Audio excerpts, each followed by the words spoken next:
रुक्मणी माँ भगवान से कह रही हैं जाओ दर्शन दे दो ना,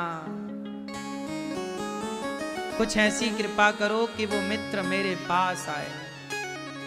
फिर भगवान ने प्रेरणा दी सुदामा जी को पत्नी के द्वारा कि जाओ द्वारिकाधीश से मिलने। सुदामा तो जा ही नहीं रहे थे, वो तो थोड़ा पत्नियों को रहता है कि थोड़ा पैसा तो हो, कब तक गरीबी में गुजारा होगा। पत्नियों को थोड़ा रहता कि भाई घर तो हो, अच्छा पहनने को कपड़े तो हो। तो सुशीला माँ को भी थोड़ी थी इच्छाएं कि हमारे पास कुछ तो हो भाई, और ठीक भी है भाई, रोटी कपड़ा मकान तो होना ही चाहिए, कम से कम ज्यादा हो ना हो, कम से कम भगवान करें सबके घर, सबके पास खुद का भगवान की कृपा का घर तो हो, पहनने को कपड़े तो अच्छे हों सबके पास, और खाने को भरपेट रोटी सबके घर में होनी चाहिए। यही भगवान से मेरी प्रार्थना है। पर सुदामा जी के पास ये तीनों नहीं थे। पत्नी सुशीला को पता लगा कि कृष्ण इनके मित्र हैं। कहा पत्नी ने सुदामा जी से, क्यों, सुना है आपके मित्र द्वारिकाधीश? हाँ हाँ। अरे इतना बड़ा राजा, इतना बड़ा मित्र आपका है, जाओ कुछ ले आओ। सुदामा जी बोले इसलिए थोड़ी मित्र बनाया कि मांगने चले। देखो जरा, सुदामा ने इसलिए मित्रता थोड़ी की कि हम मांगे तुमसे, मांगे से मरना भला, मत मांगो कोई भीख, बिन मांगे मोती मिले यह सतगुरु की सीख। मांगे से मरना भला है, मांगे से मरना भला है। सुदामा जी बोले मांगेंगे नहीं। अच्छा मांगो मत, दर्शन करने चले जाओ। हाँ, पर कैसे जाएं, खाली हाथ नहीं जाते। गुरु के पास, बच्चों के पास, मित्र के पास और वृद्ध जनों के पास कभी खाली हाथ नहीं जाना चाहिए। क्या लेकर जाओ,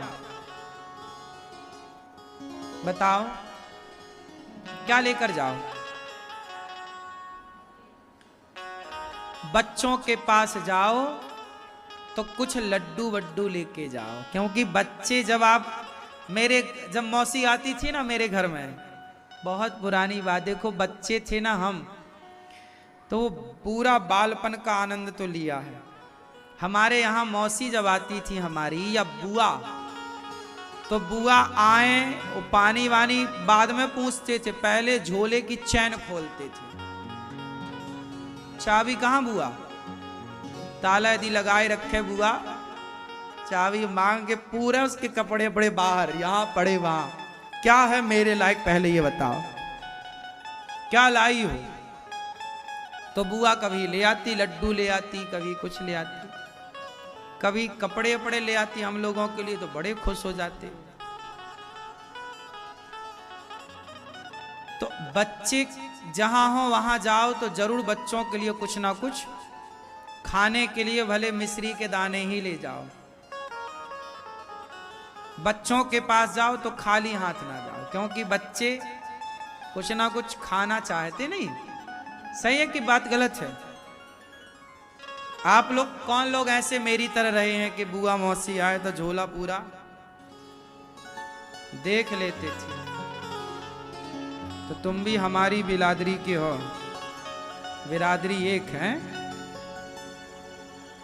तो मौसी बुआ,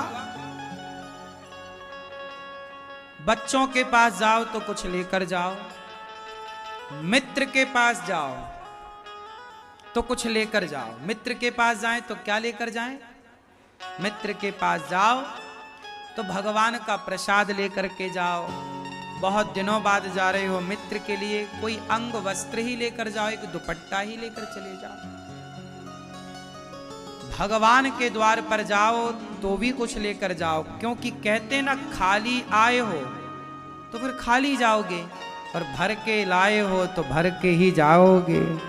सुदामा जब कृष्ण के पास गए तो बोले खाली तो नहीं जाऊंगा, खाली हाथ नहीं जाऊंगा, कुछ दो। तो सुशीला माँ ने क्या दिया? बोलो, चावल, चिवड़ा। खाली नहीं गए सुदामा जी, वो मित्र भी हैं और भगवान भी हैं, तो दो संबंध हैं, और मित्र और भगवान दोनों के घर खाली हाथ नहीं जाते। तो सुदामा जी अपनी हैसियत से 4 मुट्ठी चावल लेकर गए, क्योंकि उनकी क्षमता इतनी ही थी, वही उनकी क्षमता है। तो सुदामा जी 4 मुट्ठी चावल लेकर के गए। 4 मुट्ठी चावल लेकर के जब पहुंचे तो चल तो पड़े, पर रास्ते का पता नहीं। मैया कहां चली? द्वारिका? द्वारिका जा रही हो? अच्छा, कहां चले प्रभु? द्वारिका? अच्छा। सुदामा जी द्वारिका गए। हम बोले आप भी संग जा रहे हो क्या? सुदामा खाली हाथ नहीं गए। भगवान के पास जाओ तो कुछ लेकर जाओ, गुरु के पास जाओ कुछ लेकर जाओ। क्या लेकर जाएं? भगवान के पास जाओ तो स्वयं को लेकर जाओ, खुद को। वस्तु रुपया पैसा की मैं बात नहीं कर रहा, रुपया पैसा अलग मायने रखते हैं। भगवान को हम क्या पैसा देंगे, कितना चढ़ाएंगे? जिनके पांव लक्ष्मी जी दबा रही हो उन्हें आप और हम क्या दे सकते हैं? फिर भी सुदामा जी चावल लेकर गए, अन्न लेकर गए। चावल मीन्स अन्न है, अनाज है। तो भगवान के मंदिर जाओ तो पहले के लोग ना अन्न वन्न दान करते थे, कि भगवान के मंदिर के आसपास कोई साधु है, भूखा है, गरीब है, उसे अन्न दान करेंगे, वो बना के खाएगा। भगवान बहुत प्रसन्न होते हैं जब भगवान के भक्त खाते हैं। इसलिए आपसे कहता हूं कि गौरी गोपाल आश्रम में ये दास अनिरुद्ध, आपसे धन दौलत की मैं कामना नहीं करता, ना मांगता। आपसे बस इतना कहता हूं कि गौरी गोपाल आश्रम में जो सेवाएं चल रही हैं अन्नदान की, वो अन्नदान आपकी ओर से अन्न की सेवा हो, आपकी ओर से रोटी दीजिए। आप सुदामा की तरह कुछ मुट्ठी चावल ही दीजिए, कुछ मुट्ठी दाल ही दीजिए, कुछ मुट्ठी आटा ही दीजिए, कुछ मुट्ठी नमक ही दीजिए, अन्न दीजिए। क्योंकि वो अन्न का भोग जब भगवान को लगता है, और सवेरे सवेरे साधु संत यहाँ जब रसोई अन्न क्षेत्र बढ़ता और साधु लोग खाते हैं, तो वो साधुओं की तृप्ति से भगवान की तृप्ति होती है, भगवान तृप्त हो जाते हैं। हजारों साधु संत रोज सवेरे सवेरे गौरी गोपाल आश्रम में आकर पेट भर भोजन पाते हैं। ये देख रहे हैं आप, आनंद होता है संतों का। और आप में से कुछ भक्त लोग कुछ दान दक्षिणा और कर देते हैं साधु संतों की, तो और वो प्रसन्न हो जाते हैं कि चलो भाई, अब सर्दी आई तो सभी संतों को कंबल हमारे भैया जी ने, यजमान जी ने बांटा। ऐसे ही है कि आप भी संतों के लिए कुछ ना कुछ निकाला करो, कुछ ना कुछ कमाई का हिस्सा 2% 1% निकाल कर कि ये सेवा अन्नदान के लिए। ये सेवा किसके लिए?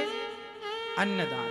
जब आपका अन्न कुछ निकलता है, देखो ना, अभी हमारे यहां जब गेहूं की फसल आती है तो बताओ, किसान सबसे पहले गेहूं का क्या करता है? कितने हिस्से होते हैं उस गेहूं के? सुनो, पहला हिस्सा किसका? जो नीचे से ऊपर तक गेहूं का जो पेड़ है, बाली है, बाली के बीच नीचे का जो हिस्सा है लंबा लंबा, उसका बनता है भूसा। तो ऊपर बाली से निकलता है गेहूं, और गेहूं निकलने के पहले जो पूरा प्रोसेस है वो भूसे का प्रोसेस है। तो भूसे पर किसका अधिकार है? बोलो, मतलब गेहूं किसान तैयार करता है, फसल पर किसान का हक है, लेकिन फसल का जो तना है, जो उसका बीच का हिस्सा है, उस पर गाय का अधिकार है। बोलो है? तो ये दान है, गाय को भूसा। फिर किसान ने वो गेहूं निकाला, तो वो गेहूं के कुछ दाने वो चिड़ियों को डालता है, चिड़िया आके खाती है दाना। फिर वो गेहूं के आटे से बनाता है रोटी, तो रोटी, पहली रोटी निकालता है गाय को, निकालता है। फिर रोटी निकालने के बाद, पुराने जमाने में आपने घर देखे हों, घर के बाहर एक पट्टी होती थी। पट्टी मीन्स बैठने की जगह, जहां कोई राह चलता व्यक्ति घर पे, घर के बाहर एक नहीं उठा हुआ हिस्सा चबूतरा जैसा होता था, उसमें लोग जाके बैठ जाते थे। तो सारे घरों में ये बैठक व्यवस्था सबके घरों में पहले होती ही थी। हमारे गांव में बोलते हैं बाहर परछी, आंगन, बाहर के हिस्से को परछी बोलते हैं। तो परछी सी होती थी, वहां कोई साधु संत थक गया, राह पर आया तो बैठ जाता था। तो जब भोजन बनता तो गृहिणी और गृह का मालिक जो पति पत्नी, वो पहले द्वार खोल कर देखते थे कि हमारे बाहर द्वार पर घर पर कोई बैठा तो नहीं है। यदि कोई साधु, कोई भूखा बैठता तो वो उसको भोजन देता, उसे भोजन कराता, चिड़िया को भोजन कराता, गाय को रोटी देता, भोग लगाता। फिर जाके किसान उस गेहूं से बनी रोटी खाने का अधिकारी होता है। यही सनातन है, खाने के पहले सबका अधिकार निकालना, सबका हिस्सा निकालना, सबको खिलाकर खाना, तब वो खाना पचता भी था और उस खाने से व्यक्ति निरोगी रहता था।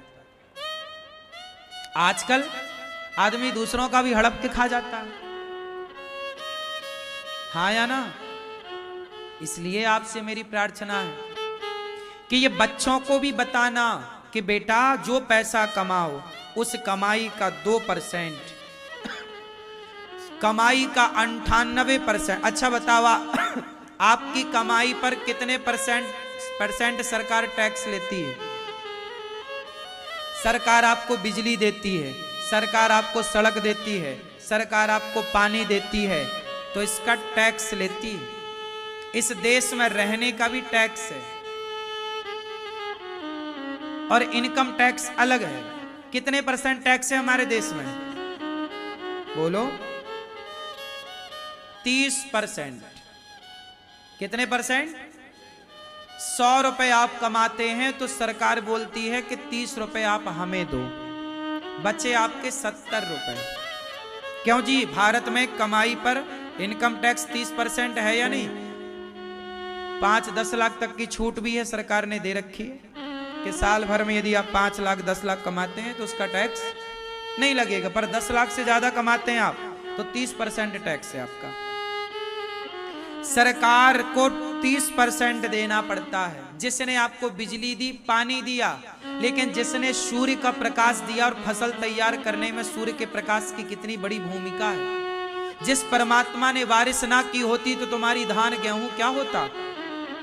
क्या उस परमात्मा का कोई % नहीं होता? बोलो, उस परमात्मा का भी शास्त्र कहते हैं 10% भगवान के लिए निकालो। 10 नहीं तो 2 निकालो भैया। 2 रुपए 100 रुपए कमाओ तो 2 रुपए से किसी भूखे को रोटी खवा देना। 1000 रुपए कमाओ तो किसी को पेट भर भोजन करा दो कि भैया, तो शुद्ध हो जाएगा आपका पैसा। इसलिए कहता हूं अपनी कमाई का कुछ।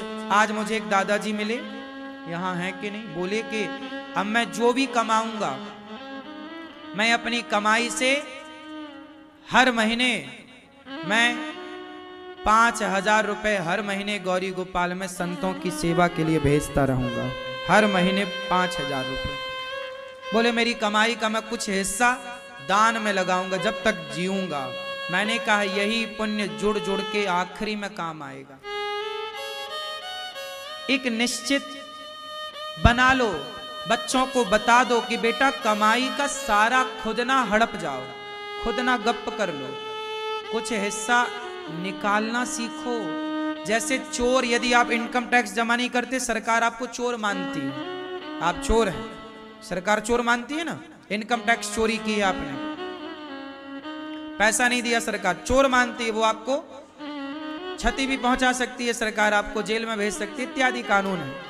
उसी तरह भगवान जब देखते हैं कि यार तू तो किसी भूखे को रोटी दे ही नहीं रहा है, तू तो किसी को दीन दुखी की पुकार सुनता ही नहीं, फिर क्या करते हैं भगवान? भगवान कहते हैं कि धन का तू सदुपयोग कर नहीं रहा है तो धन की आय भगवान कम कर देते हैं। इसलिए जो कमाओ कुछ परसेंट दीन दुखी की सेवा में, जैसे गौरी गोपाल में साधुओं की सेवा अखंड, रसोई सेवा अखंड चल रही है, ऐसी सेवाएं, वृद्ध माओं की सेवा यहां है। अब देखो ये गौरी गोपाल आश्रम में कोई भी आए, ये सभी की सेवा है, सबको बैठ के बढ़िया भोजन मिल जाता है, आपकी ओर से चावल, आपकी ओर से दाल, आपकी ओर से रोटी, आपकी ओर से। कितना अच्छा है ना कि आपकी तरफ से कोई भक्त खा रहा है, दुआएं दे रहा है, आशीर्वाद दे रहा है। इसमें घटना क्या है भैया आपका? सुदामा ने अन्न दान दिया, मैं भी आपसे कहता हूं आप भी अन्न दान ही करो, आप भी भोजन ही तो दो। गौरी गोपाल में क्या सेवाएं चल रही हैं? अन्न सेवा चल रही है। माताएं हैं तो भोजन लगना है, विद्यार्थी है तो भोजन लगना है, रसोई चल रही है, भोजन, संत आए तो यहां तो एक ही सेवा है अन्नदान की, पर सेवाएं अलग अलग हैं। माताएं भी हैं, बच्चे भी पढ़ रहे हैं, पर सब प्रकार सबको चाहिए भोजन। चाहिए क्या? भोजन। तो गौरी गोपाल में तो अन्न सेवा ही है, लोग आते हैं प्रसाद पाते हैं। आप भी सेवाओं से जुड़िए।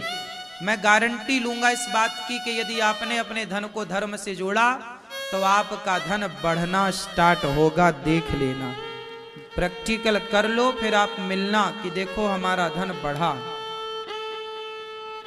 उद्धव जी को भगवान, गोपियों ने भगवान का हृदय में दर्शन कराया, भगवान का रुक्मणी जी से विवाह संपन्न हुआ।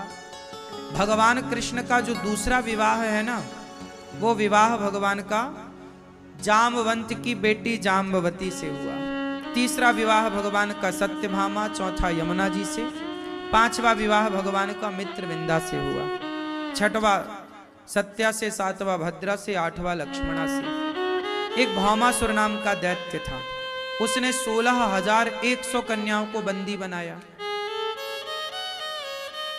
अब भगवान ने भौमासुर को तो मार गिराया। कन्याओं ने कहा प्रभु अब हमें कहां भेजोगे? भगवान बोले अपने अपने घर जाओ जहां से आई हो।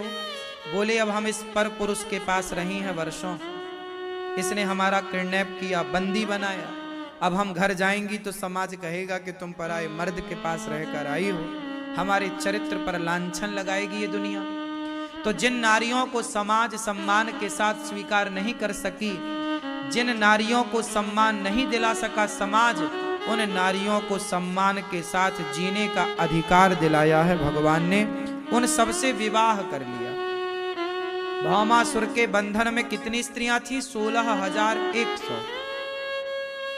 सबसे विवाह किया तो भगवान के विवाह 8 पहले हो चुके थे, टोटल विवाह हो गए 16,108। भगवान कृष्ण के कितने विवाह हो गए? बोलो 16,100। इतने विवाह हो गए। इतने विवाह क्यों हुए मैंने कारण भी बताया। कन्याएं बंदी थी। दूसरा, राम के युग में, राम के समय कुछ स्त्रियों ने पति रूप में राम को चाहा, तो राम के समय तो पत्नी रूप में वो स्वीकार सबको कर नहीं सकते थे, तो उन्होंने द्वापर के लिए ट्रांसफर कर दिया था सबको कि द्वापर में तुम सब गोपी बनकर आना, हम तुम्हारे संग विवाह करेंगे। तो वही स्त्रियां आज भगवान की पत्नियां बनकर आई। भगवान ने सबको स्वीकार किया। प्रत्येक रानी से 10 बेटा हुआ, 1 बेटी हुई। सबके लिए बढ़िया बिंदास घर बनाया भगवान ने, मस्त। सबको एक एक महल दिया, सब प्रेम से हैं, खुश हैं, हंसी मजाक भी करते हैं भगवान पत्नियों के साथ। आप लोगों का कैसा चल रहा गृहस्थ जीवन? क्यों कहाँ चले भैया गृहस्थ जीवन मस्त बनाने? जा रहे हैं? गुस्सा हो गए क्या? टाटा, जल्दी आना। अच्छा ये बताओ, आप लोगों की कैसी चल रही है गृहस्थी? क्यों हंसते हंसते कि रोते रोते? हैं? ठीक चल रही है कि घिसट रही है? क्यों? मैया, चश्मा वाली मैया सो गई थी अभी, आप हमने उठाया नहीं कि चलो थकी है मैया सो जाने दो। सो गई थी ना अभी आप? नहीं, झूठ बोलना पाप है, नदी किनारे सांप है।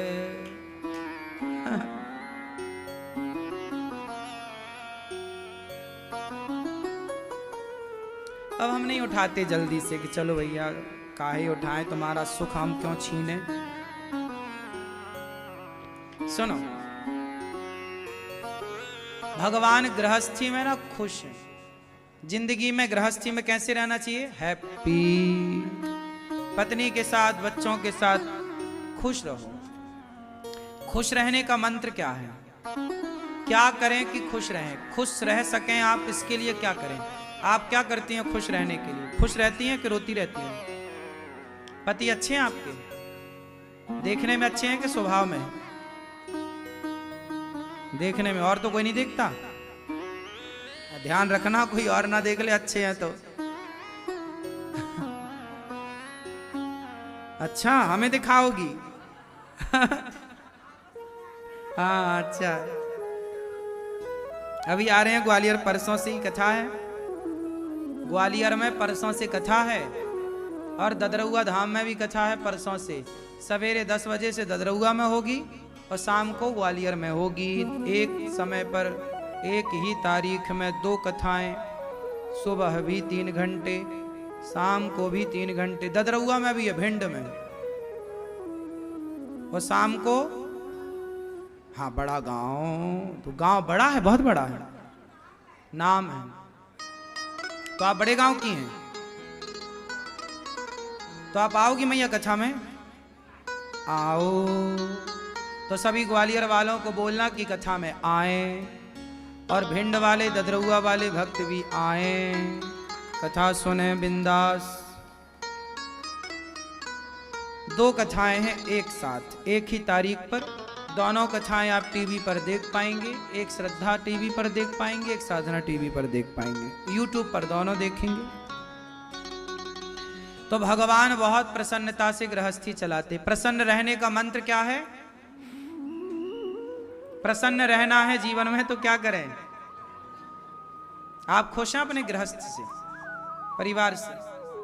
लाल मैया, आप खुश हो अपने पति देवता से? अच्छे हैं कि बहुत अच्छे हैं कि बहुत बहुत अच्छे हैं? कौन सा ऑप्शन? जीवन में खुश रहने का एक ही मंत्र है। आप सब लोग एक उंगली उठाइए अपनी और इसे यहां रख लीजिए। खुश रहना है तो ये ऑप्शन है। बोलिए ही मत कुछ। सामने वाला कुछ बोल रहा है तो उसे बोलने दीजिए। भाई तुम बोल लो, हम क्यों बोलें? हैं? हैं? कौन बिसर जाता है? उंगली बिसर जाती है कि आप बिसर जाती हो?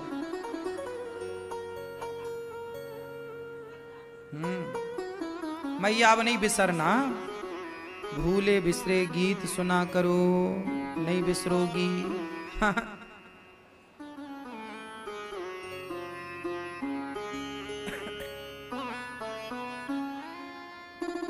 तो भगवान गृहस्थ में बड़े खुश हैं। राजा नृग पर अनिरुद्ध का विवाह बाणासुर को मार करके, कृपा करके भगवान ने अनिरुद्ध का ऊषा से विवाह कराया। राजा नृग ने गौदान दिया, जिस पर भगवान ने राजा नृग पर कृपा की। राजा नृग ने कौन सा दान किया? गौदान। गौदान करके कृष्ण को ही पा लिया राजा नृग ने। गौदान करने वाले को गोपाल मिलेंगे मिलेंगे मिलेंगे, कोई संदेह नहीं। इसलिए गौदान करने वाले को गोविंद का दर्शन होगा होगा होगा, अटल सत्य। गाय से भगवान बहुत प्रेम करते हैं। आप भी गौरी गोपाल गौशाला में जो गौ माता हैं, गायों की सेवा से आप भी अपने आप को जोड़े रहिए।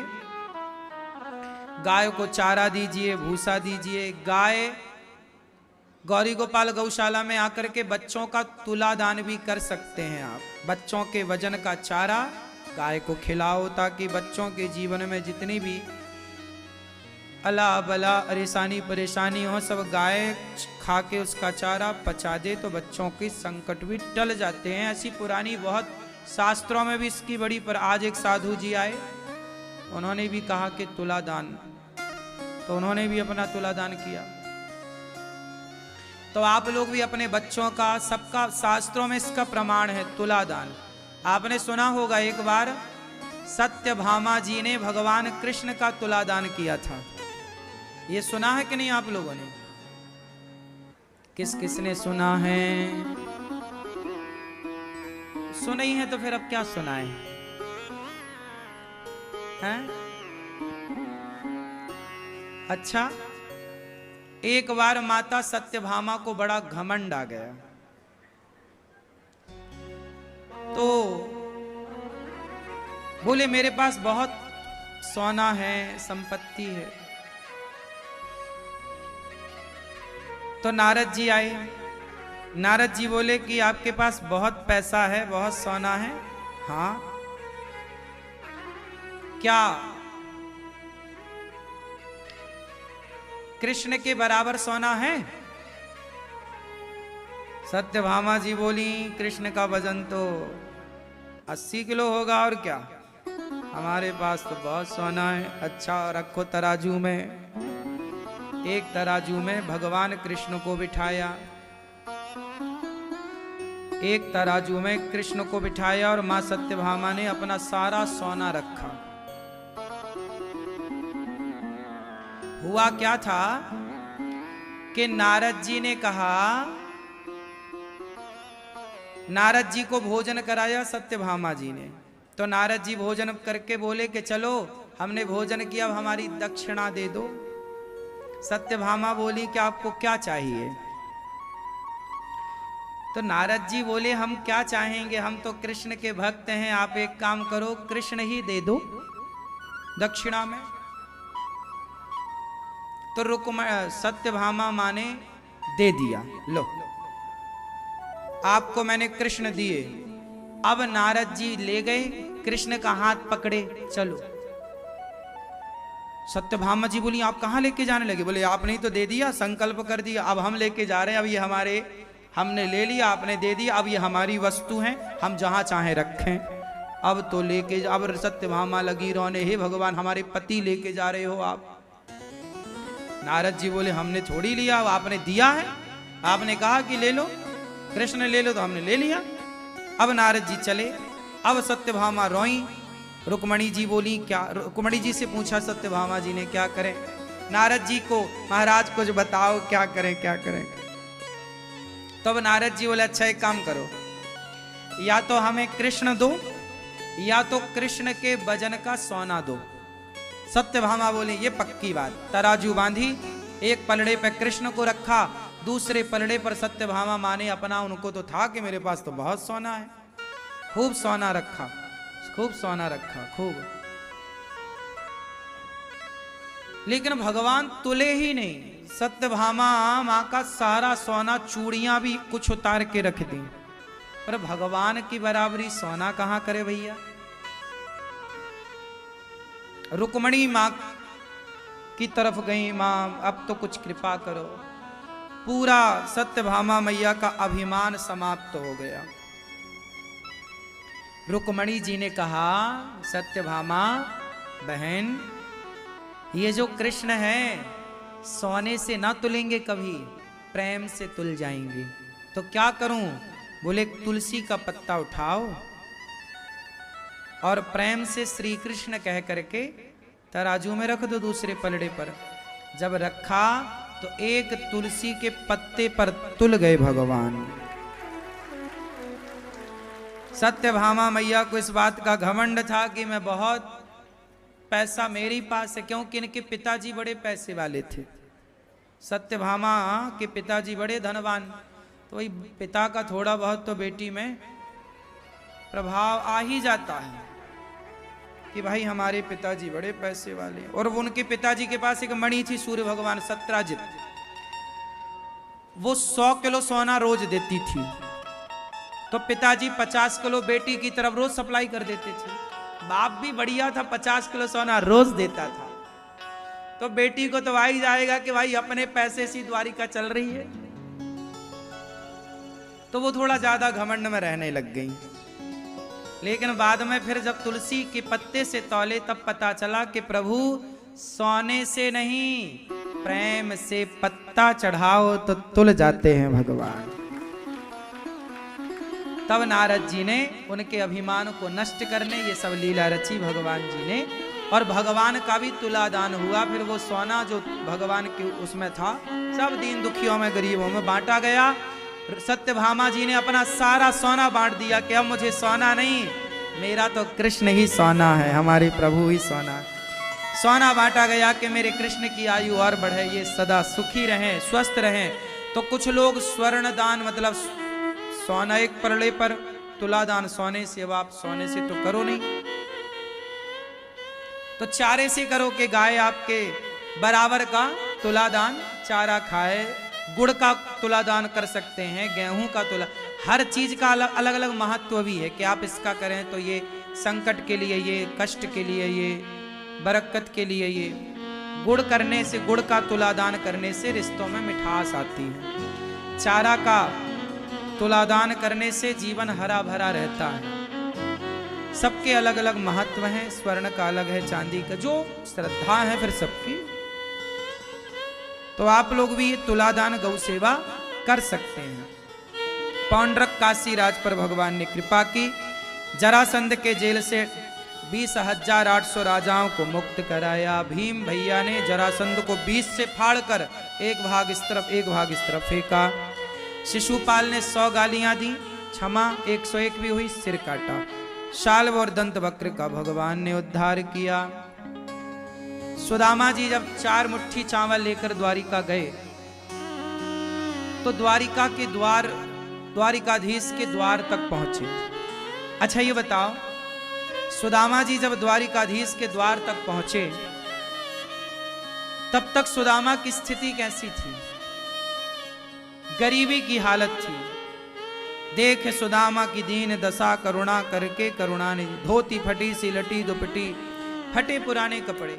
लेकिन जब द्वारिकाधीश के पास आए, द्वारपालों ने संदेशा दिया कि आपके बचपन के यार आए हैं, मित्र आए हैं। अच्छा ये बताओ, आपका दोस्त बड़ा आदमी बन जाए तो आप उसे पहचानते हैं, लेकिन आपका कोई मित्र गरीब हो जाए और 10 साल पुराना मित्र है, बचपन का मित्र है, तो कुछ लोग होंगे जो उसे याद रखेंगे, पर 99%, 99% लोग तो कहाँ याद रखते हैं, भूल जाते हैं। लेकिन द्वारिकाधीश राजा हैं और सुदामा बिल्कुल अपोजिट, गरीब। जितने अमीर कृष्ण उतने गरीब सुदामा। लेकिन धन्य है कि दुनिया भले ना पहचाने लेकिन भगवान सदा पहचानते हैं। हाँ, अब देखो ना, आपके बचपन की फोटो आप ही नहीं पहचान पाएंगे अपनी, कि ये आपकी है। हाँ या ना? आपके बचपन की फोटो आप ही नहीं पहचान पाएंगे कि ये आपकी है।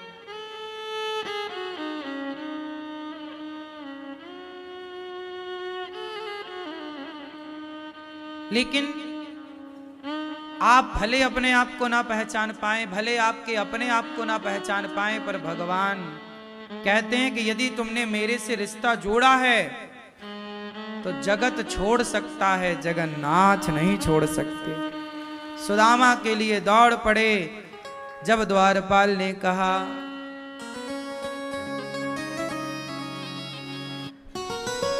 शीश पगाना झगा तन में अहि जाने को आही बस के ग्रामा। धोती पटी सी लटी दुपटी और आयो पासन द्वारी खड़ो ध्वज दुर्बलो रहो चकी शोभ सुधा विरामा। पूछत दीन दयाल को धाम बतावत आपनो नाम सुदामा। पूछत दीन दयाल को धाम बतावत आपनो नाम सुदामा। सुदामा आए हैं। जब द्वारिकाधीश ने सुना दौड़ पड़े सुदामा, सुदामा दौड़ पड़े द्वारिकाधीश। सुदामा को भगवान ने हृदय से लगाया, सुदामा को ले जाकर अपने आसन पर बिठाए। और एक गरीब का सम्मान क्या होता है, गरीबों का भी सम्मान करना कोई सीखे तो श्री कृष्ण से सीख सकता है। भगवान देखिए गरीबों का सम्मान, अमीरों का सम्मान तो सब करते हैं, अमीरों का सम्मान तो सब करते हैं, पर भगवान श्री कृष्ण किसका सम्मान कर रहे हैं? बोलो बोलो, गरीबों का। अच्छा एक बात बताएं, जब आप किसी गरीब का सम्मान करते हैं ना तो वो बहुत प्रसन्न हो जाता है। जब आप किसी गरीब को गले से लगा लेते हैं ना वो बहुत प्रसन्न होता है, उसके रोम रोम से आपके लिए आशीर्वाद निकलता है। इसलिए जो आपके घर में काम वाली बाई है ना उसका भी सम्मान किया करो। वो पैसे से गरीब भले हैं लेकिन आप सम्मान किया करिए, कभी उसे भी अपनी बहन की तरह गले लगा लिया करिए। अमीरी और गरीबी में कोई फासला नहीं है रे मेरी माँ। पैसों को यदि हटा दिया जाए तो उसमें और तुम में अंतर क्या है? बस तुम्हारे पास 4 पैसे ज्यादा हैं, उसके पास नहीं है, बाकी तो सब सेम बनाया परमात्मा ने। इसलिए सबको गले लगा लेने में अच्छा है, सही है। मेरा तो मानना है कि सबको गले लगाओ, क्या छोटा क्या बड़ा, क्या ऊंचा क्या नीचा। राह में आए जो दीन दुखी सबको गले से लगाते चलो, प्रेम की गंगा। और एक बात बताएं, सम्मान देने से ना आपका सम्मान बढ़ता है, नहीं बढ़ता? बढ़ता है।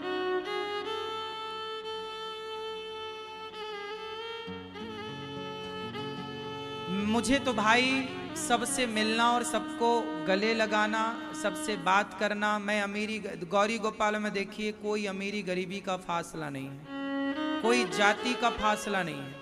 गौरी गोपाल जी की सेवाएं देखिए सबके लिए हैं, कोई जाति नहीं। लाइन लगती है तो सबके लिए भोजन की लाइन, अमीर भी लगता है गरीब भी, यहाँ कोई भेद है? अच्छा बताओ, गौरी गोपाल में कोई भेद है? आपने देखा? अमीर की लाइन अलग, गरीब की लाइन अलग, ऐसा कुछ देखा आपने? एक लाइन है सबके लिए, सब लाइन में लगो, प्रसाद पाओ।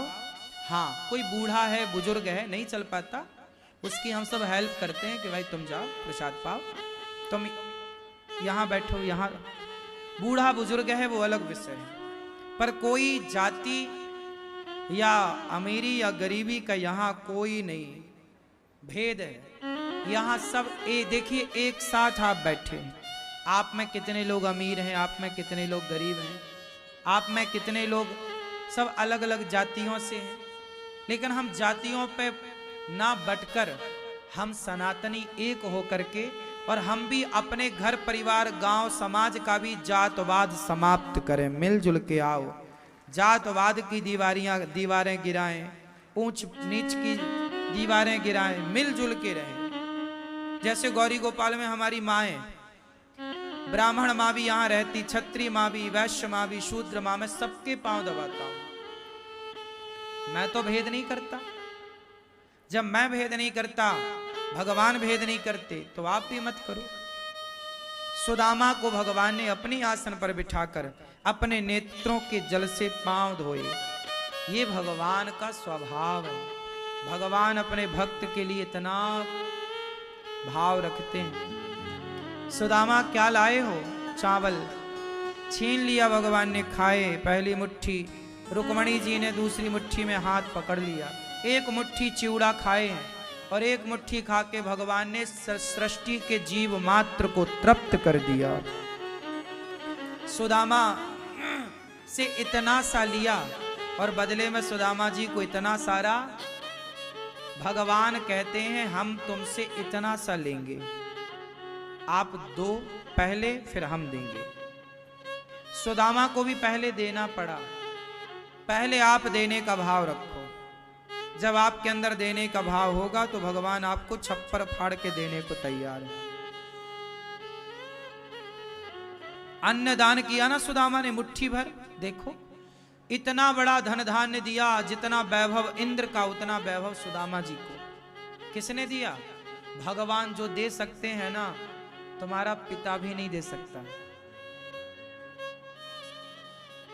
इसलिए फिर कहूं आखिरी, भरोसे भगवान के रहो। सुदामा जी पत्नियों से, भगवान की पत्नियों से मिले या सबको आशीर्वाद दिया, कुछ दिन रहे, बचपन की बातें हुई, फिर जाने लगे। जब गए तो सुशीला माँ खड़ी आरती की थाल लेकर, सुशीले इतना कहां से आया? बोले द्वारिकाधीश ने विश्वकर्मा जी को भेजा, कहा कि आपका घर सोने का बनाएंगे, खजाना भरेंगे। तो मैंने कह दिया कि मेरा घर नहीं, मैं जिस घर से मेरे पति भिक्षा मांग कर लाते थे, पूरे गांव के लोगों का घर बनाओ। तो सुदामा जी के पुण्य से पूरे गांव की गरीबी मिट गई, सबका घर बढ़िया बनाया, सब बढ़िया आनंद से सुदामा जी के पुण्य से रह रहे हैं। और चक आनंद। सुदामा जी ने कहा प्रभु धन दिया है, अभिमान ना देना। सुदामा जी को भगवान ने फिर दर्शन देकर कहा कि ना।